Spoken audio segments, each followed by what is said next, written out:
दोस्तों देख सकते हैं आप गांव का पुराना मकान।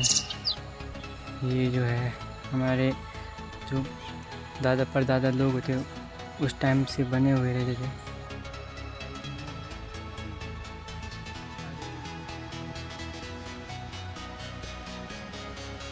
ये देख सकते हैं आप दोस्तों पहाड़।